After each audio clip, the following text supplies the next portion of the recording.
So, you're thinking about buying your first Ferrari. Before you do, there are a few things no one, I do mean this, no one tells you. Things that could save you thousands or even your dream car. Let's get into it.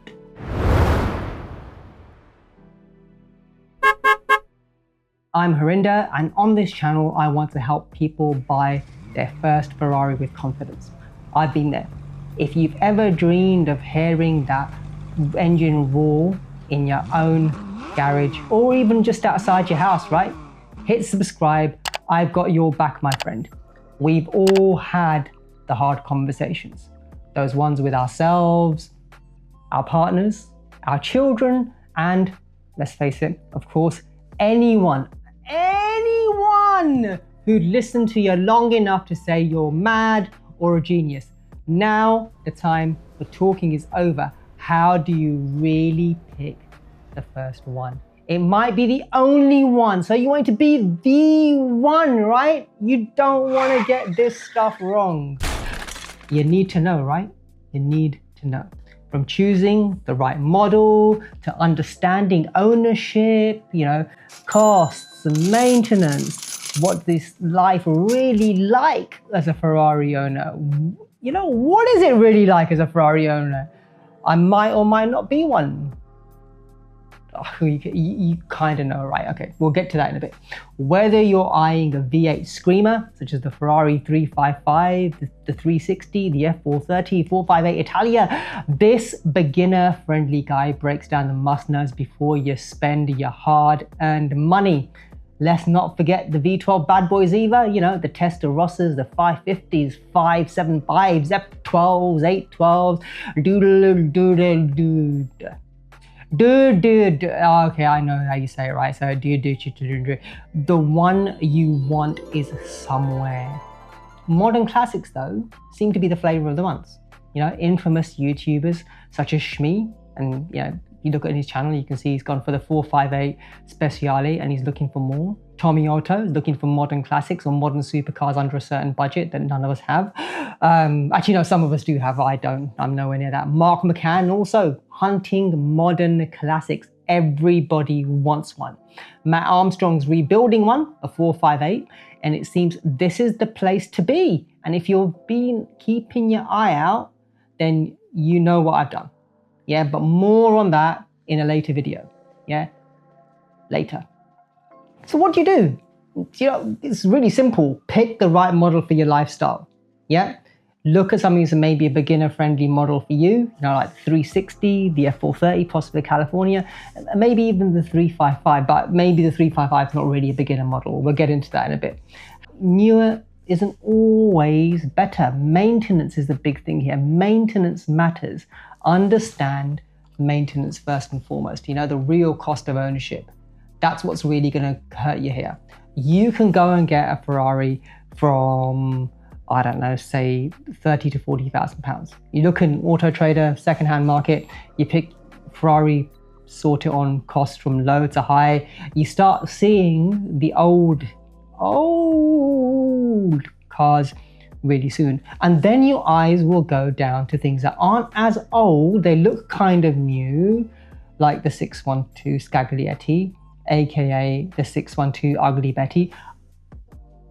All cars out there. I think people who've seen previous videos know I nearly bought one. I came very close to getting the 612 Scaglietti. I think it's a beautiful V12. It's got a lot going for it. But unfortunately, there's quite a lot of dogs out there, right?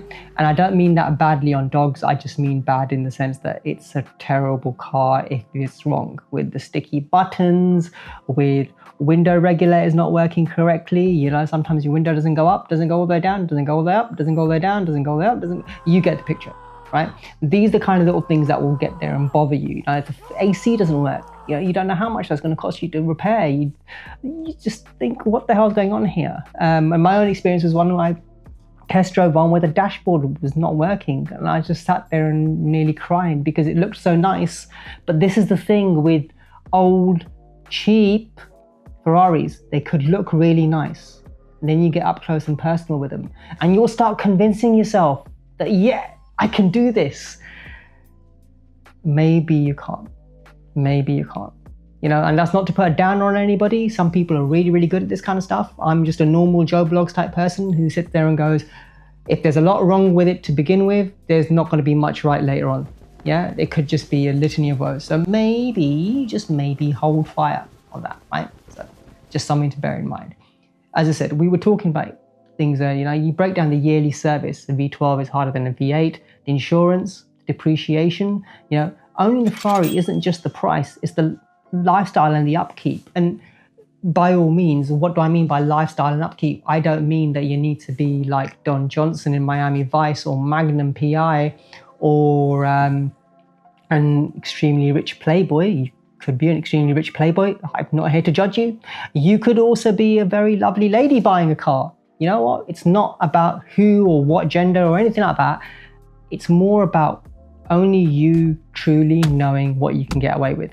And I do mean what you can get away with, from what you can get away with at home in regards to wife, children, partner, and all that kind of stuff. And also economically, right? Only you know. So be honest with yourselves from the outset. The more honest you are, the easier this whole process becomes, because it's really confusing and it's extremely difficult to get it right first time. You're not buying a typical secondhand car. You're not buying a typical brand new car. You're buying a really expensive pedigree, which was once a stupid amount of money for somebody, right? And for others, it was a drop in the ocean. That's just the way the world is right now and the way the world was back then. But this is not that kind of channel. I'm not going to go into the politics of things, and I'll leave that to somebody else who's much better at it than I am. But the way I look at life is really simple. You get what you can afford and don't let it kill you, right? Cool. Now that part's over, inspect before you buy. What does that mean? You know what? Buy a house in the UK, it goes through a survey, they tell you whether something's right or wrong with it. Same thing with a Ferrari. It's like getting a survey for it. So, you know, Google it. You'll see people who do pre-purchase inspections. Take a look on forums such as Ferrari Chat, Club Scuderia. There's others out there that I can't remember off the top of my head. Also, get in touch with your local Ferrari Owners Club. Where I'm based in Surrey, it's a big shout out to the Surrey Ferrari, get my words out. The Surrey Ferrari Owners Club. They are amazing. You know what? The advice I've got from them and the help I've got from them has been nothing short of miraculous. So really, really good Ferrari Owners Club. So shout out to those folks.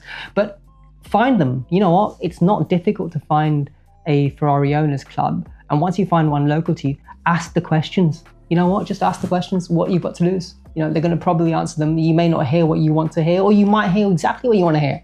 You have an answer then, right? A pre-purchase inspection is really, really important. It's almost the most critical thing you are going to do, because this will help you buy from a position of trust and not hype. You know what? It's really easy to get emotional with Ferraris, but patience saves money. You don't want to be in a position whereby you spend the money and you think that you've got an absolute bargain and it turns out to be a money pit. Those are really painful places to be. Yeah, I'm speaking from experience where I've had vehicles in the past, not Ferraris, but another German marque, let's say, and the engine had to come out. And the engine had to come out because they couldn't fix the car accelerating, and they couldn't fix the car accelerating because they broke two turbos when they were working on it. Sometimes the S word happens, right? You don't want to be in that kind of position. So remember, patience saves money. Don't rush out and buy the first one. Really do test drive these things. Really do get a feel for what you like, what you don't like, especially, as I said, it's your first Ferrari, right? Do all the homework, do all the legwork. Lots of people will say the same things. I'm telling you from somebody who never was hoping to buy a Ferrari ever, and it happened. Yep. Or actually, that's a lie. I have to say those kind of things just in case the other half is watching. Oh, who am I kidding? You all know I always wanted a Ferrari because I keep on talking about it and I don't mention any other marque. But again, another video. You know what? Just patience. Patience saves money. Patience also gets you the videos that you kind of want to watch, right? You've got to really think this one through. It's so easy to be drawn in, I think is the right word, by the luster of something like the Ferrari 355. But go and take a look at the really good videos on the F355 out there on YouTube. There's some from Barkways in regards to a buying guide. I have a very, very good person that I know called Bob from Auto Body Technic, who's doing a barn find save of a Ferrari 355. Go and look at his channel, subscribe to it, check him up on Instagram as well. Really great guy. Raj Sanga, so Car Audio Security, Raj's Garages. Go and look at his F355 restoration projects. He's had 2 of them in the past. They will really draw you in. And I think his is a really interesting one on the F355, because that whole thing in regards to economics of an F355 versus other cars is a real eye-opener for you. You know, it's something that you need to take a look at.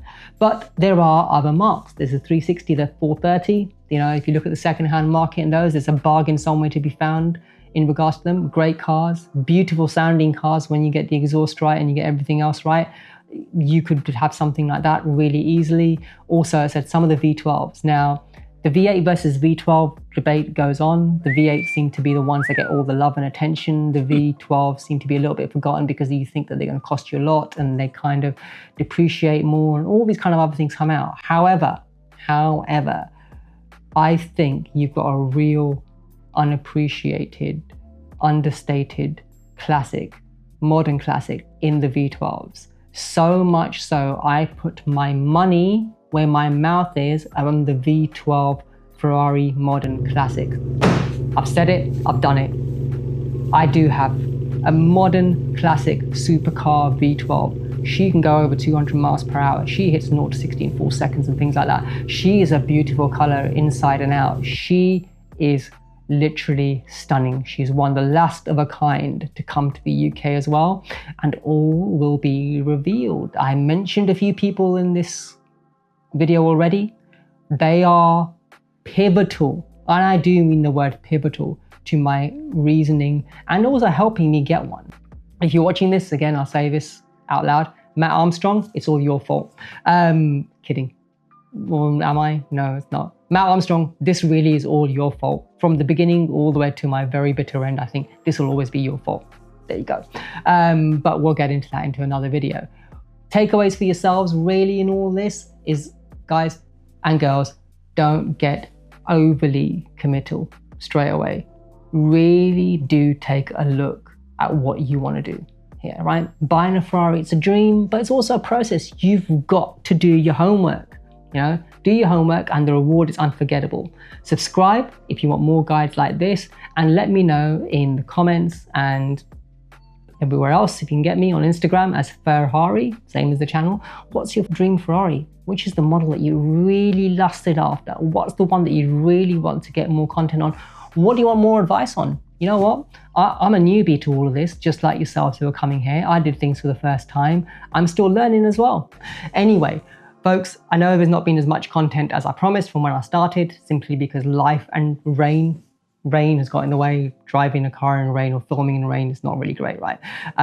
But there's a lot of time between now and Christmas, so you hear it here first. The Christmas special is back. There will be a Ferrari Christmas special on my car, simply because I used to love Christmas specials as a kid, and why not, right? You know what? We should have something like that. Folks, if you haven't already, please do subscribe to the channel. Please do hit the like button, and again, hit me up in the comments as to what I said earlier. What was your dream Ferrari? What is your dream Ferrari? What's your dream first car? It doesn't have to be this, you know, and I'll see what I can do in regards to helping you get what you want. Yeah, let's make some dreams come true. Remember, don't stop dreaming.